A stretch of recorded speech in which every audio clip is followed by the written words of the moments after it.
And we're live. Yeah, hello everybody. Welcome to Roller Rogue. We're going to be making a character. I'm Rachel Kahn, and this is Chris Huth. Yeah, hello. And respectively, we're going to be drawing and statting up a D&D 5th edition fighter. So I'm going to turn the mic over to Chris, and he's going to walk you through what D&D is and what kind of character we're making, while I start building out a rough drawing that's going to start coming to life as we learn more and more about our character. All right, Chris. Dungeons & Dragons is the world's oldest role-playing game. In it, players create adventures in the mold of Conan, Gandalf, and Fafhrd and the Grey Mouser to face off against the fiendish dungeons, strange civilizations, and hideous monsters designed and run by the Dungeon Master. In today's stream, we are creating a doughty challenger of the unknown, a fighter, using the D&D basic rules, which we will post in the show notes. So, because we've already decided that we're going to start with a fighter, we are going to be putting questions based on class aside for a second with the stats. So these stats, 6 stats, which you can see at the left here.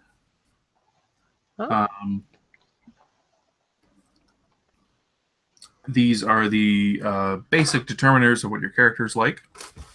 The stats in order are Strength, Dexterity, Constitution, Intelligence, Wisdom, and Charisma. Each is a score between 3 and 18, and they each have a associated modifier, which you're going to be using to modify die rolls using those stats. These stat rolls affect pretty much everything that your character is going to do. So I think they're an appropriate starting point for explaining what's going on. Okay, so what we need is Rachel, did you bring your dice? Yes, actually, I can reach them from here, I think.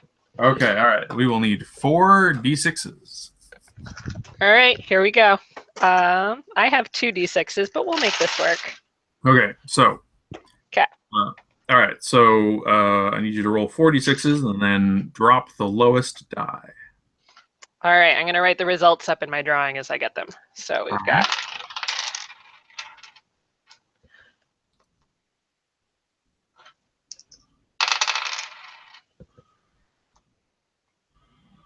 All right, so we got 5, 5, and 6. So that's a 16. And then for the next stat, we have...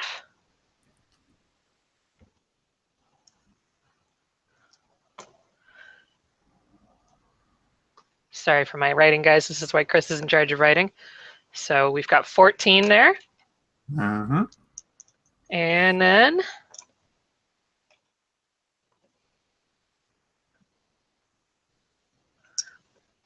I mean, I'm pretty sure we can guess which of these stats is getting dropped. So that's 15. Mm-hmm. And then...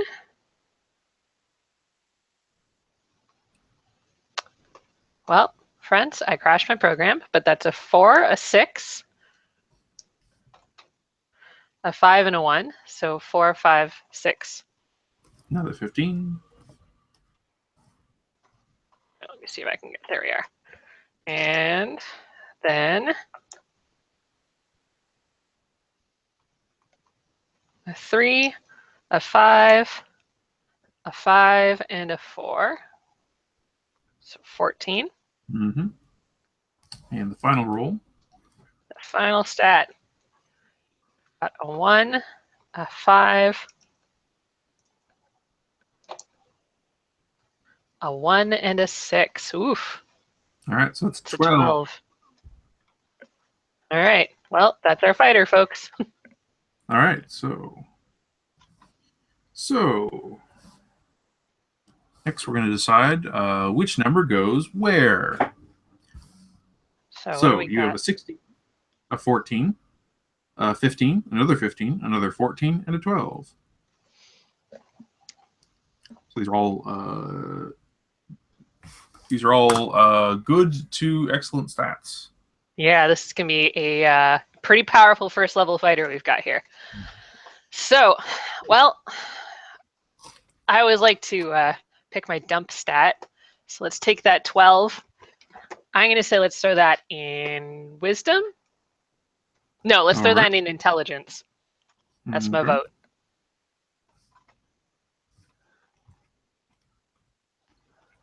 All right. Then, let's see. Obviously, we should throw that 16 in strength if we're going to be a fighter. All right. And probably a 15 in dex and con. And then that leaves us with 14s in wisdom and charisma. There we go. All around a pretty powerful character. All right. So next step is calculating the modifiers from these stats. But we're actually going to hold off on that until the next question is addressed. And that is what race your character is. So in this, in Dungeons and Dragons, now most Dungeons and Dragons settings are designed by the DM or Dungeon Master as part of the preparation for the campaign. Some DMs like to use pre-prepared settings like the Forgotten Realms or Dragonlance or Greyhawk, or some of the others published by TSR or Wizards of the Coast or other publishers over the years. And one of the things that usually differs significantly in these different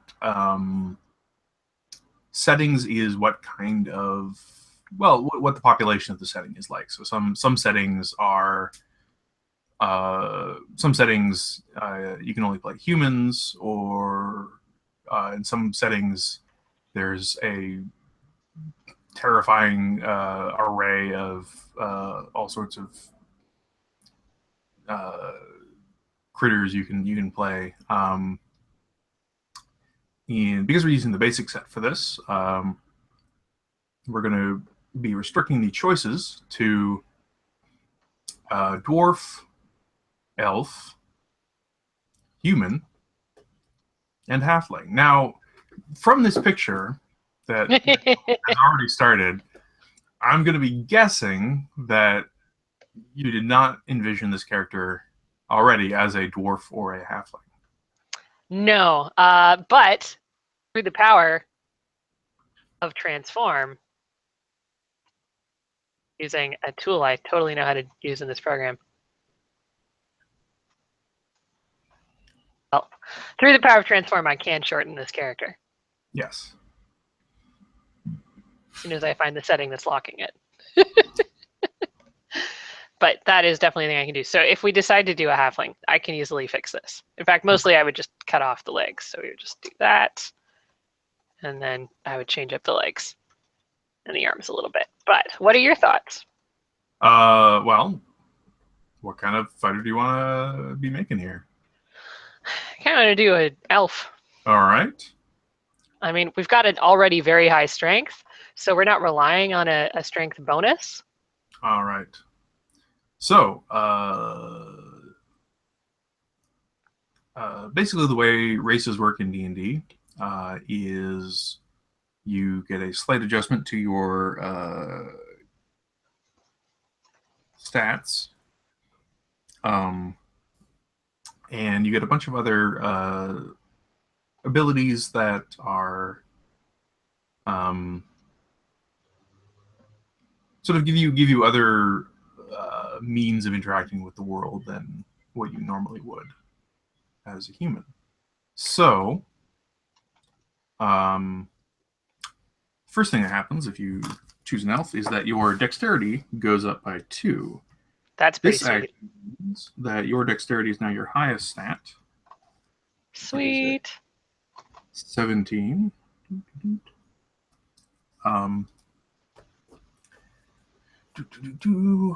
All right, so there's a bunch of things that you can go through fairly quickly and put aside. Now, Elves are in D&D. Elves are usually around the same size as humans, so they are counted by the rules as being medium size. That basically means that you don't have to worry about any sort of unusual rules situations because of your size. Your speed, again, because you're medium, is 30 feet per round. So that's how much speed you can normally move per round of combat. First unusual ability that you get in this elf is dark vision. That sounds pretty good. So you can see in dim light, like twilight or faint candlelight within 60 feet of you, as if it were bright light, and in darkness as it were dim light. But you can't see color in darkness, only shades of gray. Much like a regular dark vision. Like a camera? Yeah. Dark vision. 60 feet. All right. So I'm just laying in a silhouette right now because we have a lot of fun questions ahead of us. Mm-hmm. So that's if you're all like, this is a boring drawing. It ain't done yet. All right. The next thing is you have keen senses, so you have proficiency in the perception skill. So nice. Skills are things that you add. Skills, if you have proficiency in them, let you add your proficiency bonus, which is up here. And these are skills.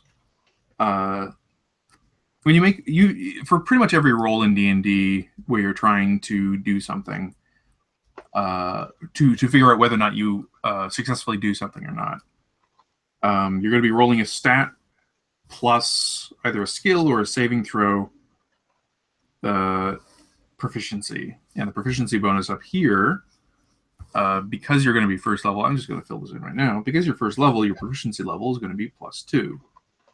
Now there's the proficiency bonus goes up eventually with levels, but basically with all of these other skills and stuff, you're going to be just checking a box and to see whether or not you have proficiency in that skill. So that you add that +2 to the stat roll that you make when you use it. So perception, I don't know if you can see this because it might be kind of faint on certain monitors.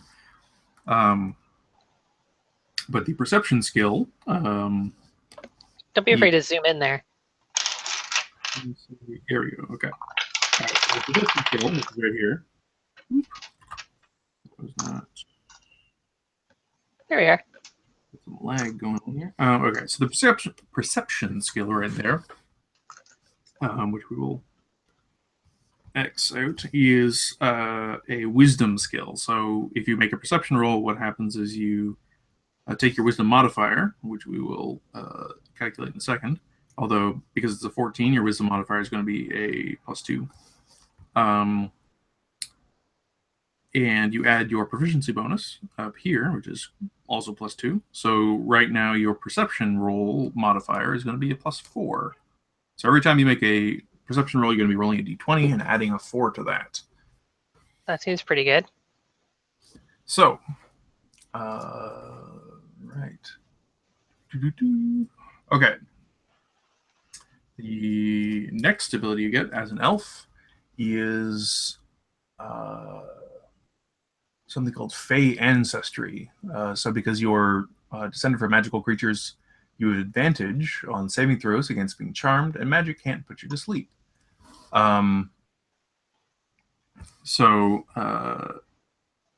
Advantage is when you have advantage on a roll, what that means is you roll 2 d20s and choose the higher.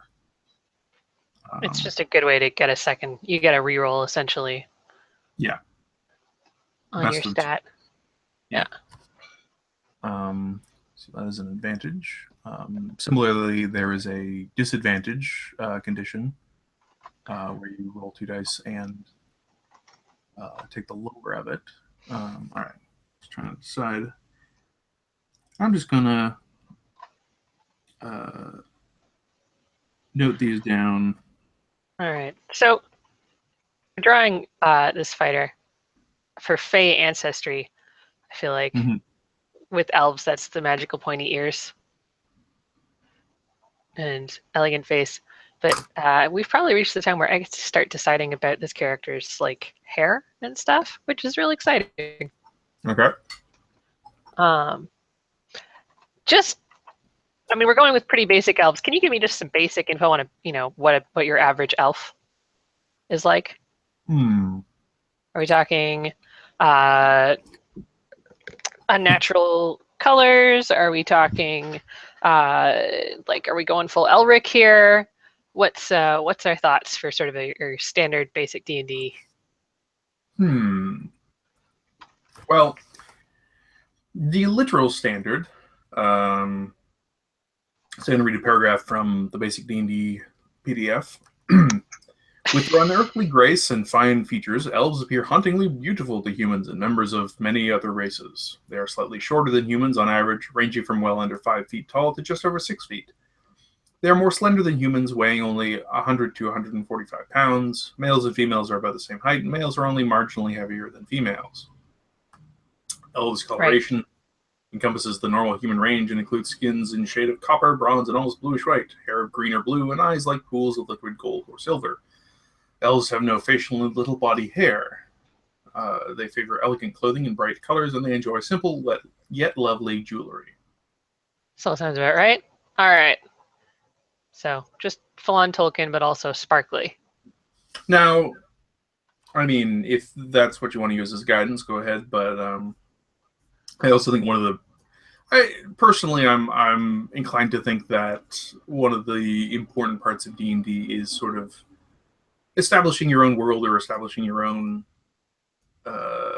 ideas about stuff, because it's explicitly a fantasy game, and to a certain degree, because of the weirdly because of the prevalence of D&D in the backgrounds of a lot of fantasy writers, or sort of fantasy as a genre now, you get sort of this thing where people will sometimes go like, well, an elf has to be basically like that guy from Hark the Slayer or whatever, or basically like Legolas, Yeah. and that's sort of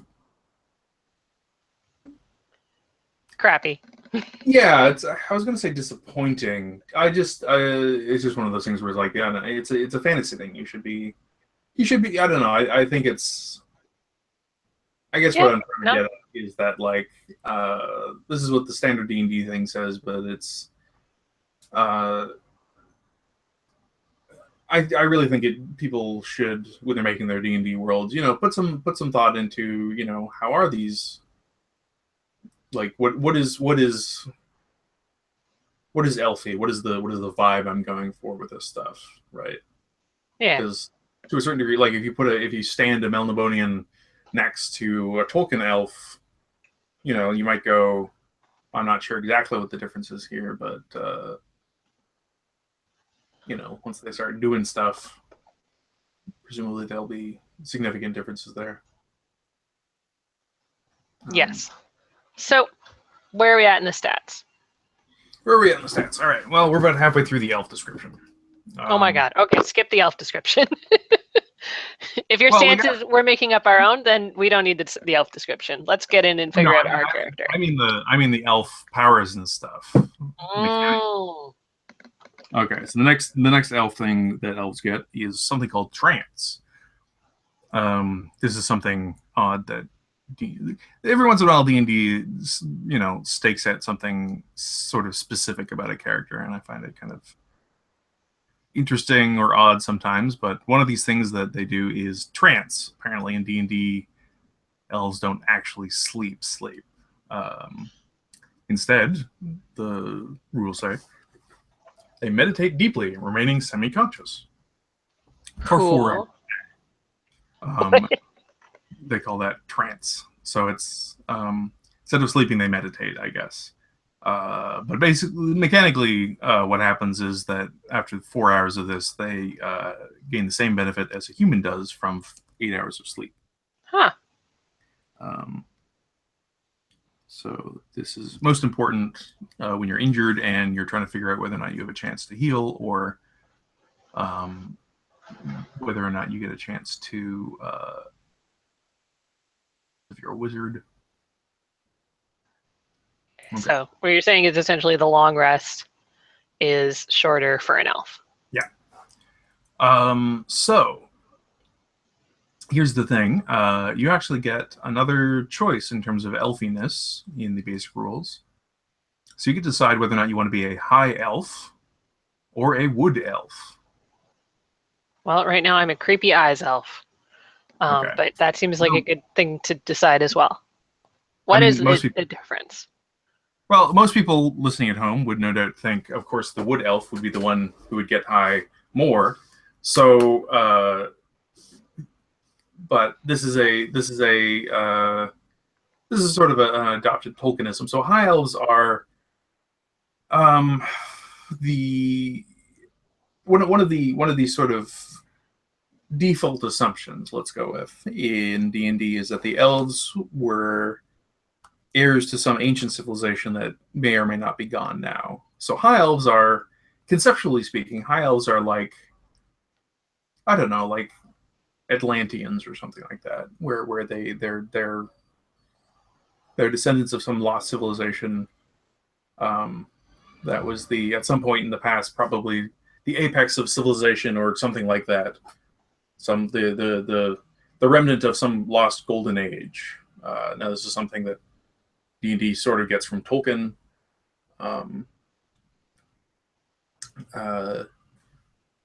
But it also, to a certain degree, it also goes, like a Meldemonian, to a certain degree, is kind of like a high elf too, because they also have a sort of a. Okay, and the wood elves. Yeah, the wood elves are. The wood elves live in forests and are less haunted by their own past. Well, they may or may not be, but mostly they hang out in forests. Cool. As opposed to high elves, which have like gleaming cities of alabaster or glass or whatever. I don't know. Mechanically speaking, high elves focus on magical ability, whereas wood elves are at one with the wilderness or something. I'm going to give this character a high elf background, but any high elf that leaves those gleaming cities and goes out adventuring has obviously made some life choices that maybe aren't very high elfy to their folks. So this is our fighter, the high elf disappointment. All right. Okay. Less magical, more likely to bludgeon things. Well, you still get some magic. So the first thing that happens is, and this is why I held off on calculating the all the modifiers, is your intelligence score goes up by 1. Now, Sweet. It doesn't actually affect your modifier, so we'll get to those in a second. All right, but the first thing that happens is you have, now this next power is not going to be particularly useful for you because you're already a fighter. Yes. But you get proficiency with longsword, short bow, and longbow. So when you're proficient with a weapon, what happens is you add that proficiency bonus to any attack roll you make with it. All right, so we are already, as a fighter, proficient with a fair amount of these weapons, but... Yeah, you're going to be pretty much proficient with all those.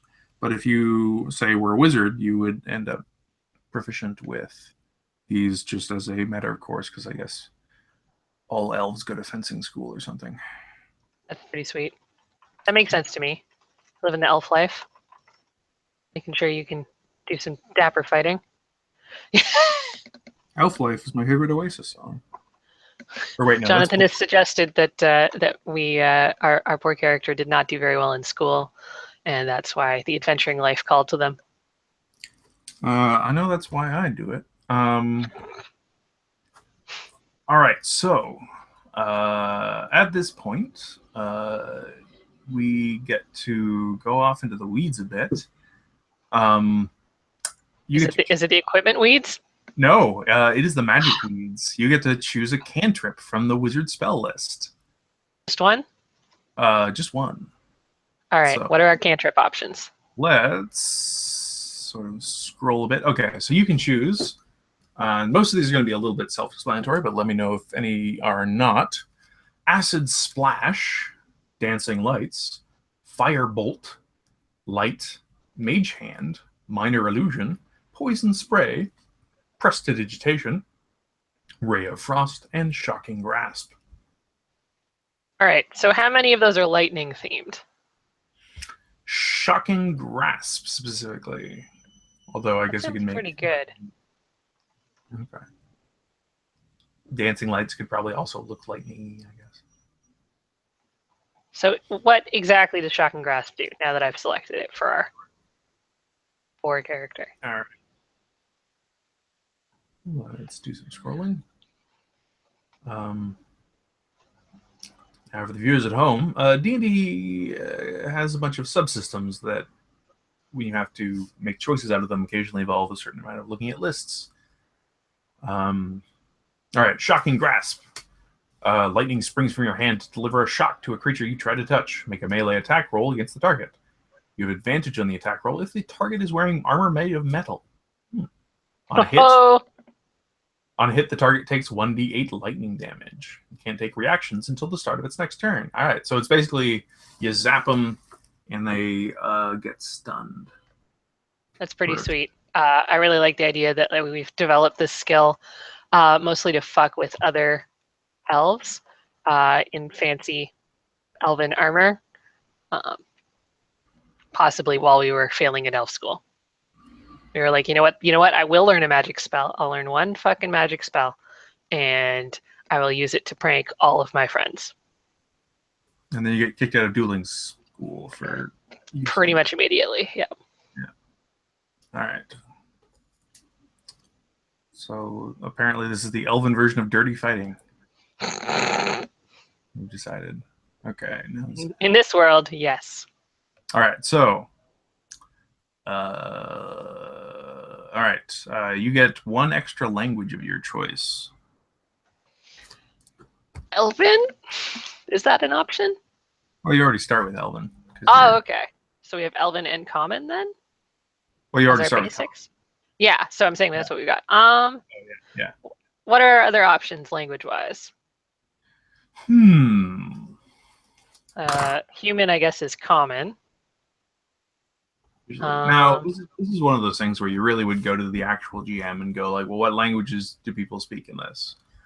And then the GM would decide whether or not, it's something that comes up a lot or something that doesn't come up a lot, or whether or not you're like, if you're in a campaign where you're exploring a new place that no one from your home has been in before, there'd be a bunch of situations where you have to try and learn the languages or whatever. So this is something that is interacting not with the rules so much as the setting that your GM is setting up. Now, generally speaking, there is a language for each race that you can be. So I can totally have learned Halfling. Yeah, you can have learned Halfling. Really, that's the one thing I figured out. Can you go live with the Halflings? I'm actually gonna look up what it says for Halfling language. All right. Just if people are watching me while Chris is looking up languages, I'm fighting with these shoes. Shoes are pretty dorky, guys.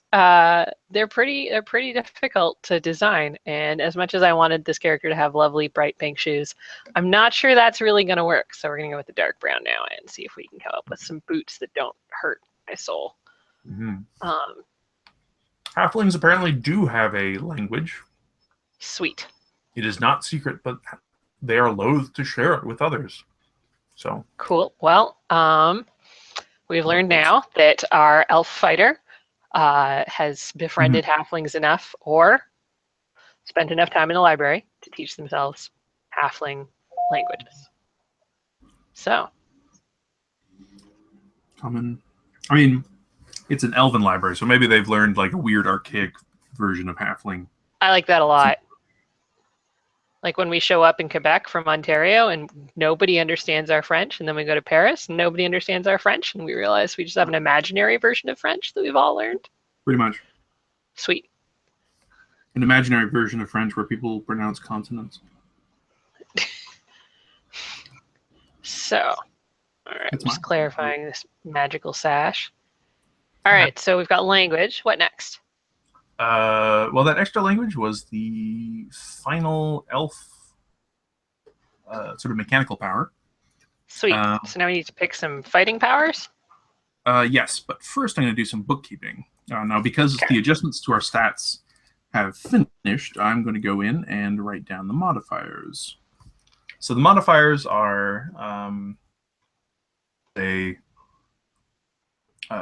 a chart for what the modifier is, but if you want to know what the chart is just to make it easy. The actual math is you take the stat, you subtract 10 from it, and then you divide it in half. So 16 is plus 3. The chart's easier, though. Everyone just uses the chart. 17 is also plus 3. Constitution is plus 2. Intelligence is plus 1. Wisdom is plus 2. And charisma is plus 2. All right, so you have pretty high stats all across the board. Yeah, we're pretty statted out, eh? Mm-hmm. I'm just going to click on your screen so everybody can take a good long look at those stats. Yeah, we're pretty great. We don't have any negative stats at all. We don't even have a 0. Nope. So you rolled pretty good. Now, rolling 46 drop lowest does tend to produce stats, which are, I think the actual average on that roll is somewhere in the 12-ish range, 12, 13, something like that. So it does tend to produce more powerful characters, but people tend to like that. Again, it's sort of your GM's choice. If they're really looking to do something a little bit more grim or moody, maybe they don't want you to have a super overpowered character right from the get-go. Mm-hmm. But they can also compensate by just putting you up against higher level enemies or more complex and dangerous traps. Mm-hmm. It's nice to feel powerful in first level because, frankly, you're not. And getting through first level can be a little punishing if you happen to roll a pretty flimsy character. If that's what you love, then you should roll a flimsy character and have a great time. But if you want to go out and just start having adventures, this roll d4 and drop 1 is a great way to get some stats that don't hurt your soul. Mm-hmm. Yeah. So we're all statted out. Yeah. I mean, the book also has some details on, like, if you want to, use like a lot of, computer games let you sort of distribute your points into different stats, sort of choose what stats you want, and you can do that with D&D. It's just that I always kind of like how rolling stats sort of gives you a surprise, I guess. I can see that. It's kind of I personally kind of like a certain amount of randomness in character generation, just because it gives you it's like a prompt and improv that someone else gives you, right? You play with a new situation that you wouldn't necessarily have chosen yourself. So what's next? All right. Is it time to find some armor? Let's do the as part of the class features for the fighter. We will get that in a second. All right. Okay. So fighters. Fighters are people who fight. Yep. Yeah. Fighters are they're frontline. Frontline combatants. Fighters are your Conans, your Paradurs, or Galahads, your I'm trying to think of other your Boromirs. Yeah, Farmirs, Aemers, all the Mers. The Mers, people who Fighters are tough, so they have high hit points compared to the other classes, and also particularly have a they're proficient in pretty much every weapon, or they're proficient specifically in simple weapons and martial weapons, which means that the vast majority of weapons you're going to be encountering and potentially buying are yours to use. They're also proficient in all forms of armor, so we will be looking at what armor you get to start with in a moment. Sweet. So, I'm not saying I'm here for the armor, but I'm pretty pumped about armor. All right. Okay, so to start with, you get your starting hit points are 10 plus 10 plus your Constitution modifier. So your starting hit points are 12. That's pretty good. Hit point maximum 12. Your hit dice currently is 1d10. Okay. And that goes up. You get a hit die with each level. And in fact, when it comes to monsters, hit dice and level are sort of synonymous. So that's how many points. Well, I don't know how many people. I'd be surprised if anyone here has not played a computer game with HP. So you guys know what Yeah. it is. Okay, so armor. So you're proficient in all forms of armor. You're proficient in simple weapons and martial weapons. Let me just note this down. Sweet.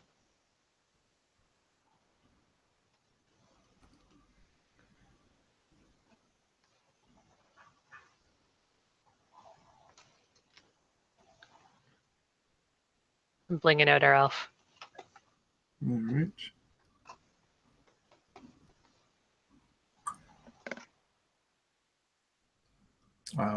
You're not proficient in any tools. Your saving throws are strength and constitution. So I'm going to calculate those right now. So saving throws are when you're like someone's trying to zap you with a lightning bolt, or you're trying to avoid a dragon's breath is what you roll to avoid damage in a situation. Constitution is if you're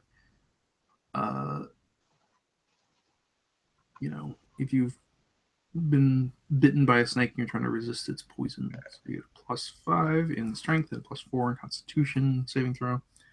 All right.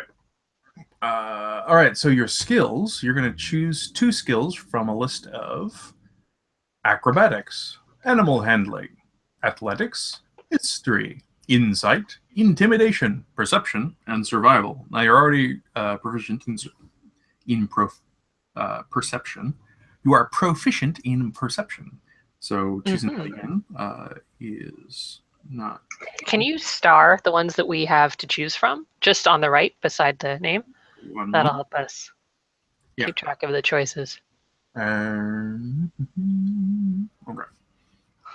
Acrobatics, animal handling, athletics, history, insight, intimidation.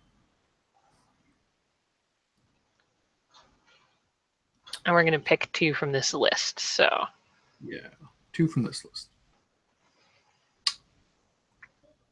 I'm gonna say that our elf who left home is going to be proficient in survival.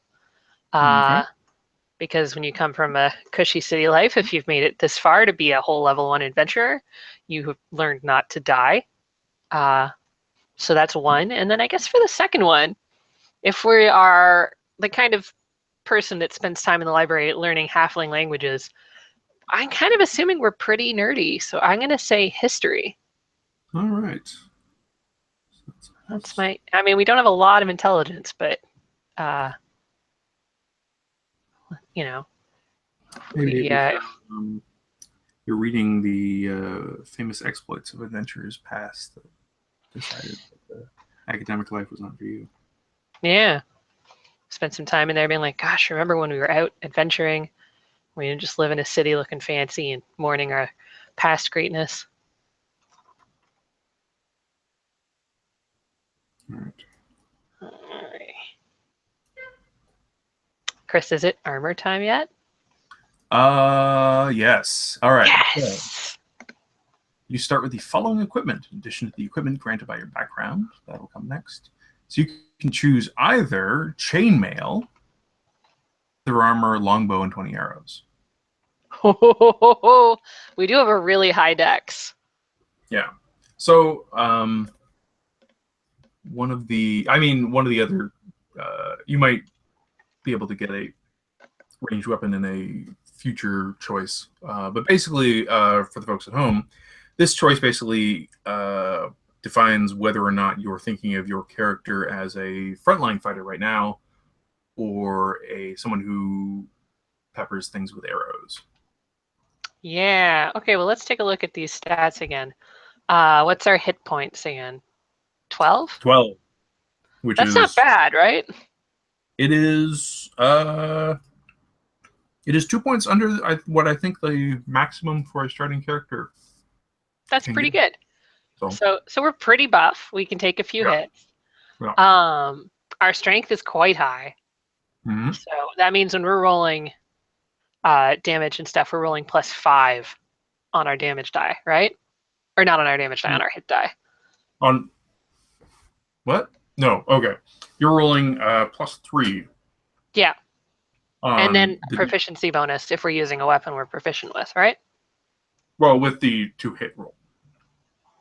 Oh, we have nice. You gotta hit it, and then you gotta damage it. So the 2-hit roll is we roll +5 total. Yeah. Yeah, that's pretty nice. I feel like we do kind of want to get up there in the front lines then. Like, we have really good decks, but we're building a fighter, not a ranger. I want a character who's going forward and getting between the rest of the party and the monsters. So maybe we better go with the chainmail. All right.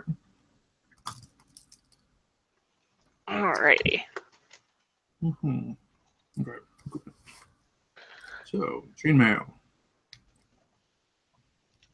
Let's see. I want to make this look a little fancier. Maybe in future episodes, we'll get into the weird way in which D&D has reified a bunch of 19th century misapprehensions about medieval armor, because Gary Gygax used one 19th century reference text where a guy basically made everything up as a basis for the weapons list. I mean, yeah. But here we are in a magical world. Also, aren't you all lucky? I've looked up some of this stuff before. So, chainmail. I'm going to say this is a fancy elf. They're not going with any old dinged up chainmail. They're going with something with a nice brassy, bronzy hue to it. So. Now, is this chainmail they found themselves out in the world, or is this elven chain from Grandpappy's storage closet? Ooh. I think we might have to go a few generations back, but 100% this is ancient chainmail that they have 100% stolen. All right. From the historical archives of their great elven city. And they don't give a shit what you think about that. So it's not in the best condition. I mean, they are a level 1 fighter.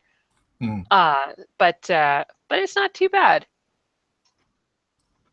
So. All right. Okay, so.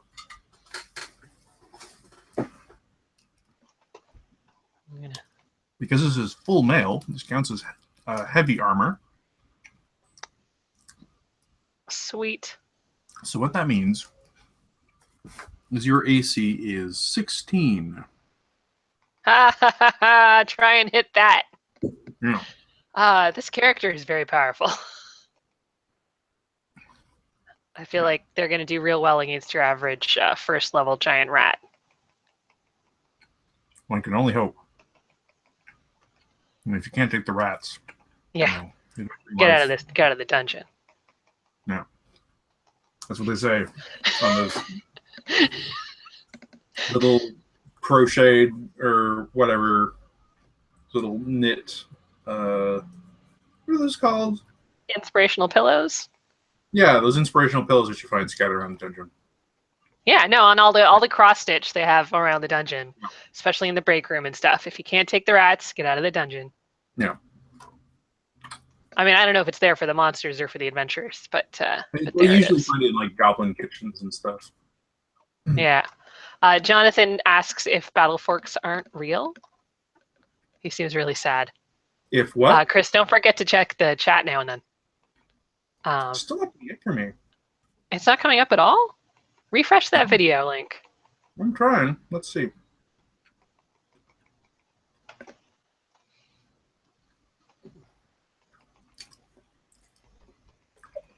Well, I'll just keep relaying all the funny things other people are saying to you. Yeah, that's weird. I'm not seeing it. This is a technical thing. Sorry, we'll figure that out for the next one. Yeah, this being our first broadcast, there might be things that are a couple rough. We're learning. Mm-hmm. I mean, we're definitely learning. So, Jonathan says, what do you mean? Battle forks aren't real? Which I think is in reference to your Battle forks. reference. Well, I mean, my particular period of interest is a little bit before the plethora of crazy halberds and whatever. There are some pretty amazing ones. I say as someone who just came back from the Chicago Field Museum and their amazing armor selection. Yeah. So one of the things I think that one of the things is that, like, sorry, the Institute of Art Institute. Anyways. Yeah, if you want to see medieval armor and stuff like that in North America, you probably want to head to Chicago. Yeah, they have an amazing collection. They have an amazing collection in New York as well. And that's the only two places I've been, so I recommend them both. But yeah, I'm hoping. I'm not saying that this arm is raised specifically for a pole arm, but I'm hoping we find a good pole arm. All right. I've made some choices ahead of time. On the subject of battle forks, I should note that, like, you know, in the days of peasant levies, they don't necessarily equip these guys all that great. So at some point, someone has used a giant fork in combat. I mean, why not? If you have one. I mean, I someone's believe going it's to be called like, a pitchfork, and you already have one on your farm. Yeah, exactly. At some point, someone's just like, well, I got it. You know. Here we go. That's one of the weird things. But I think Gary Gygax's issue is that he decided that these were classes of different pole arms rather than basically being the same thing with slight different. Like, the problem is that he's reifying these categories as opposed to the idea that no one used a pole arm with like 16 hits. Because someone did, absolutely. It's just that the idea that this is somehow we're in the weeds. We're deep in the weeds. Deep in the weeds. Give Well, me that sweet armor list. Where are we at? For the people at home, D&D has lots of weeds to get lost in. Here we are. The deepest weeds are the equipment list. So what we're going to do, right now what we're doing is just going through what you get sort of basically as a fighter. And then later we might sort of skim over the equipment list and see if there's particular things that pop out as stuff we want to grab as adventuring equipment. But a full-on adventure outkitting, I'm not sure is in the books for us because we don't want to bore you completely. I might go over the list later and add a few things to this character art before it goes live on our site. But okay, what's the next adventuring thing we need for our fighter? All right, so you get to choose either a martial weapon and a shield or 2 martial weapons. Okay, martial weapons list. Let's go. All right. Track this down. All right, so the options for martial weapons are battle axe, flail, glaive, great axe, great sword, halberd, lance, longsword, maul, morning star, pike, rapier, scimitar, short sword, trident, there's your fork, war pick, warhammer, and whip. All right, so a glaive. Just going to draw you guys a little glaive here. It's a long stick. Imagine it's much longer than I've drawn it. And then on the top, there is a nice looking blade. It's just a blade. And maybe it's got a tassel or something. And then the stick just keeps going down. Glaives are pretty great. Halberd, if you thought that it couldn't overdo or take this one up. You've got Yeah. an axe part, you've got a stabby bit, and then you've got either, I believe, more axey bit or possibly a hammery bit. Either way, you have this wonderful silhouette. Very big and fancy. This is not a very well drawn halberd, but if we decide to go with one, I'll run and get some ref. Halberds are pretty sweet. Is that a one-handed or a two-handed weapon? Yes, two-handed. Heavy. All right. Two-handed. Can we have a shield when we have a halberd? No. Glaive? I believe a glaive is also two-handed. Lance. No, we don't want a lance. Lances are dumb. You heard it here first, folks. I'm making an executive decision. All right. Jonathan makes a good point. Multi-purpose tool. Now, the halberd,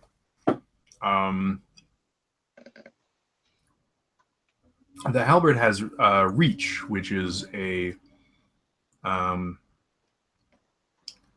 basically means you can attack from sort of one extra space away. That's useful if you're fighting in a dungeon corridor and you're trying to fight sort of. There's some guys at the front, and there's some guys behind them. Sort of. It basically lets you fight in two ranks, which can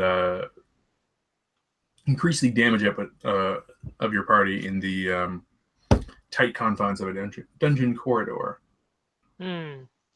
Well, I do like a nice multi-purpose. I'm going to go with the halberd. Quick research has shown me that it's not a hammer on the back. That would be a pole axe. The hammer being the pole part. But it's a terrifying hook. So this is our basic halberd anatomy. Cool. Lots of regret. Lots of oh god, why? And then a stabby bit on the top that might actually be like a whole blade all on its own. So we're looking at a nice 3-blade experience.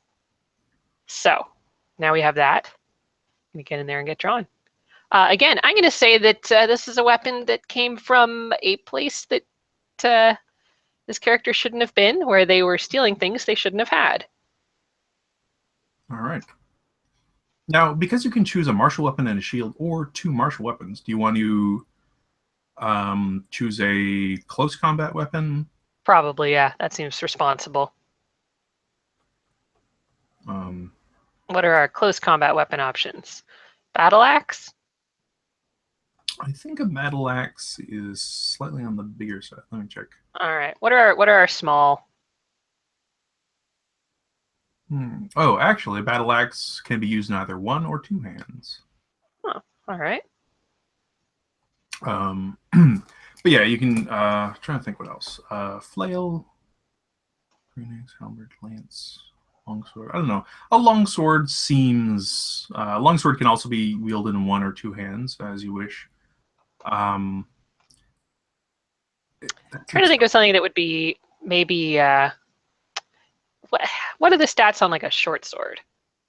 It is 1d6 piercing damage. It has the finesse and light qualities. So finesse, you actually get to choose your. Oh, this would be good actually. I think with finesse weapons, you get to choose whether you're using your strength or dexterity modifier for the attack and damage rolls. Yeah, let's do that.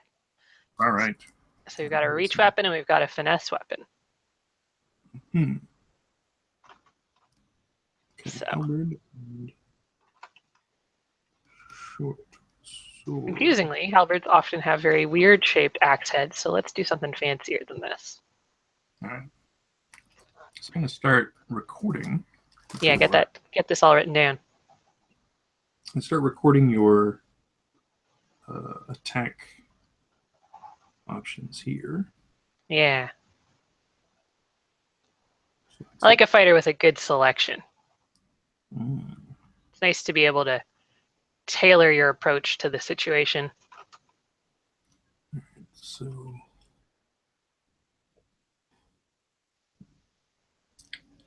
All right, so we're getting close to the end of the time we allotted to this. Well, fortunately, we have only a couple abilities to choose, and then we can. Well, okay, let's get through the rest of the equipment, and we can choose the next couple abilities, and that should be good enough to provide us with something, and then we can sort of put together a package in a little bit for people to play this character if they want. Yeah. So yeah, for anybody who's listening, obviously we're new at this, but the whole premise of this activity for us is to create a nice library of pre-gens that you guys can download and you folks can take onto the table and take on adventures. So if you want to take our beautiful elf, whose name we haven't come up with yet, out for a test drive and take them onto the battlefield, see how they do with this pole arm and with a nice finesse weapon, we'd love to hear about it. So please let us know. And yeah, if you folks have opinions about my drawing, I don't want to hear it. No, I do want to hear it. I'd love to know what you think of these designs. I'm just trying to have some fun at this stage and do something a little bit interesting. And also something that I can reasonably finish in the hour that we have to design these characters. So they're not a polished piece, but they're something that hopefully can inspire you to some fun situations in play and give you some inspiration in general. So, Right? the next couple questions are do you want to have a light crossbow and 20 bolts or 2 hand axes? I feel like we got to go in on that dex. I think a crossbow is a good idea. All right. So, all right, so I got to get this short sword on this guy as well. So let's see where they went. Hang a short sword. Assuming they're right-handed, which I guess I've committed to at this point. I mean, there's always the flip command. But... You are correct. So we can do a short sword across the front, which is a pretty fun look, or we can do the side hang, which is a pretty fun look, or we can do the back, which is a pretty fun look. And we are probably going to have an adventuring pack, right? Yeah, that's the next choice, actually, once I look up how much. All right, let's do a waist tandem for the short sword then.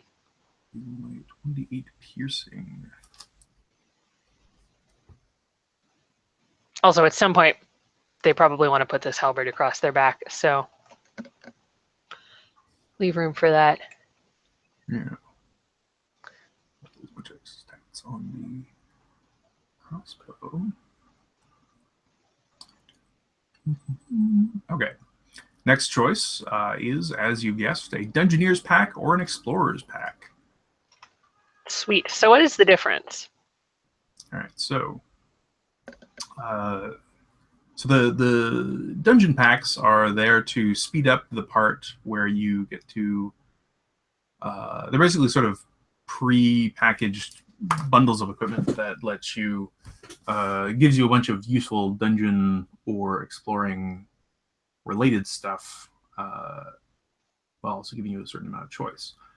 Okay, so the Dungeoneer's pack includes a backpack, a crowbar, a hammer, 10 pythons, 10 torches, a tinderbox for lighting the torches, 10 days of rations, and a water skin. It also has 50 feet of hempen rope strapped to the side of it. The Explorer's pack includes a backpack, a bedroll, a mess kit, a tinderbox, 10 torches, 10 days of rations, and a water skin and rope. So they're pretty close. The big question is, well, you know, actually the Dungeoneer's pack just sort of has a little bit more in it, you know? Yeah, basically the difference is the pythons and the mess kit. So the big question is whether you're going to be spiking doors or preparing food out in the wilderness. So the question, I guess, is do you picture someone who would be gearing up for the wilderness or for sneaky holes underground? I guess I see this character more as a wilderness like in that they didn't really necessarily realize that they could go underground. All right. And that's going to be probably the first fun thing they get to do. All right, Explorer's Pack. All right, so that's it for your class equipment. Now you get to choose your class abilities now. So what you get at first level as a fighter is your fighting style and your second wind. So the fighting style, it's a choice. Second wind is just a power that lets you regain some hit points in combat, drawing upon your, will to fight, etc. Well, let's definitely get that written down. That sounds important. First is your fighting style. So you get to choose between archery, which gets you a bonus to attack rolls with ranged weapons. Defense, which gets you a +1 bonus to AC when you're wearing armor. Dueling, if you're wielding a melee weapon in one hand and no other weapons, you get +2 bonus to damage rolls with that weapon. Great weapon fighting, when you roll a 1 or 2 on a damage die for an attack you make with a melee weapon that you're wielding with 2 hands, you can re-roll the die. Yeah, let's do that. All right. Anything to get this halberd in use. Mm-hmm.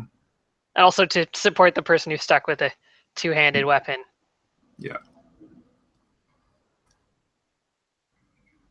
All right.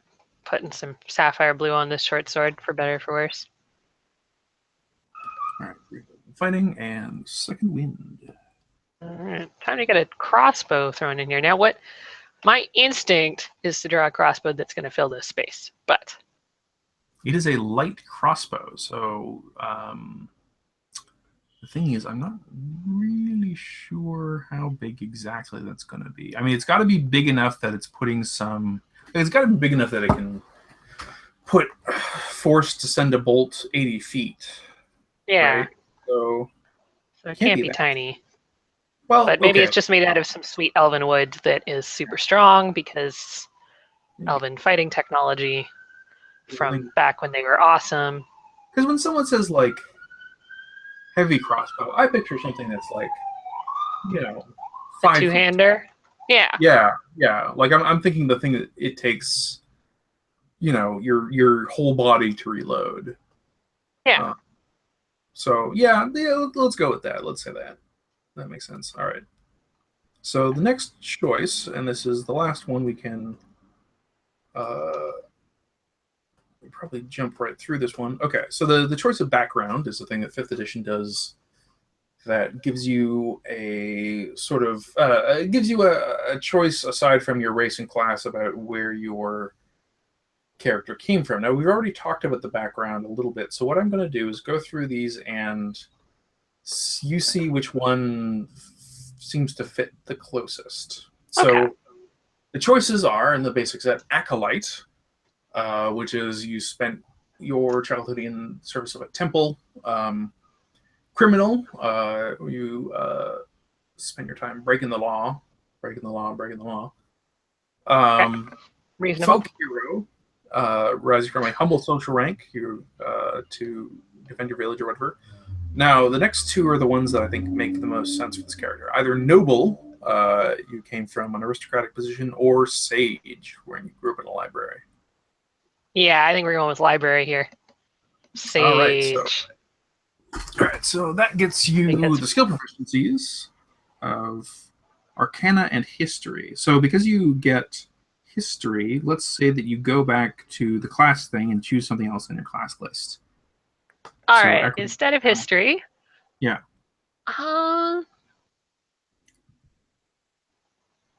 Let's go with Insight. All right. Got decent wisdom. Might as well buff it up for that particular one. Yeah, so that modifier brings that up to a +4. All right. Okay, you also get 2 languages of your choice, which I will just note there because who knows what you'll want to take. Yeah, it's a good point. We should leave some room for that to be decided. By the time we're at like 5 languages, we can let the players pick what extra languages they need. All right, so you actually get a feature from your background, which I forgot about. Cool. All right, it's feature Researcher. When you attempt to learn or recall a piece of lore, If you do not know that information, you often know where and from whom you can obtain it. Usually this information comes from a library, scriptorium, university, or a sage, or other learned person or creature. So basically you just know you know how to use a library. Oh, we do know how to use a library.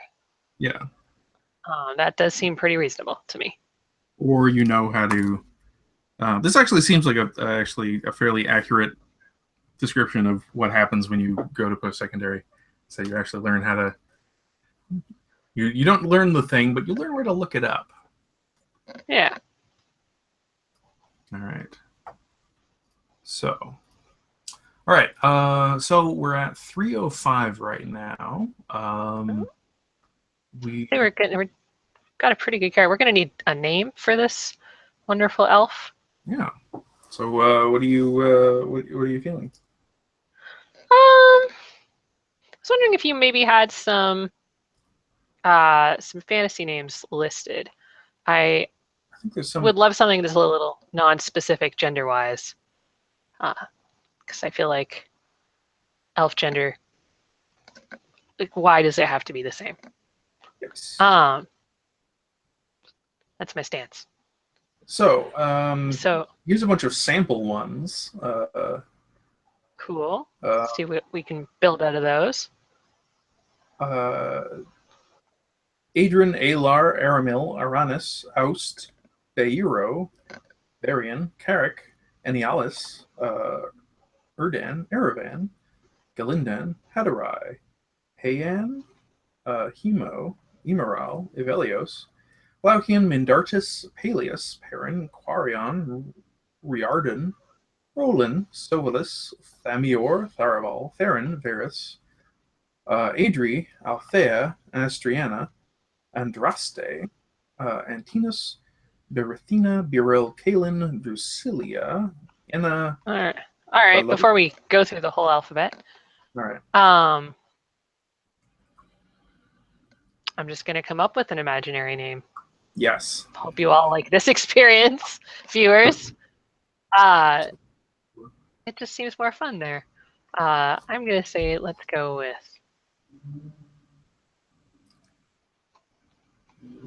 Arco. Arco. Now, take that. Is that with a C? Oh, a K. Okay. Sorry, I've written it on my screen. Okay. Oops, no. Forgot where the thing goes. Here we go. Here we go. I keep prioritizing yours to show people stats and then forgetting, so nobody's seeing the art. I'm sorry, everybody. I'm working very hard on this. I guess I should let you see it. All right. Oh, final question. What do you think your alignment is? Ooh. I think neutral good. Neutral good. I don't think Arco's like quite chaotic good, but I think they are, they're not super inclined to follow instructions and worry about the lawfulness of their activities. They are walking around in a full suit of completely stolen armor. Mm-hmm. Oh, so, yeah. All right, so we're going to go over this character sheet and cross our T's and dot our I's. I'm going to spend another little bit painting this guy, so they are good to go. But yeah, I think that's 3:08 now. So yeah, I think that's our episode. Awesome. If anybody watching has any questions, we're going to give you a couple minutes to jump in and we'll try and answer them. But otherwise, I think we're going to call it. And so we'll get these up on the site at rollarogue.com the next day or so, and I'll be sure to tweet about it. And what I'm going to do with this video is I'm going to archive it and save it in a playlist on my YouTube channel. So if you like what you're watching, you want to catch the next one, definitely subscribe. And follow both me and Chris on Twitter. I'm Portable City. He's Umlaut Huth. So But you can also see my tweets if you follow Portable City. You'll see my link to him. We're also both on Google Plus, Rachel Kahn and C. Huth. So you can take a look for us there. We'd love to hear what you think if you're watching this after the fact. Absolutely would love to hear what you think of it. If you get this character into play, we want to hear how that goes. Let us know. Thank you all so much for joining. I'm going to assume that's the lag, so no questions, nothing confusing. Pretty straightforward fighter character. Yeah. All right. Any last words, Chris? No, I think that's it. Thanks for watching. Thanks for watching. We'll see you all probably 2 weeks. Stay tuned to my Twitter for announcements on the next one. Bye.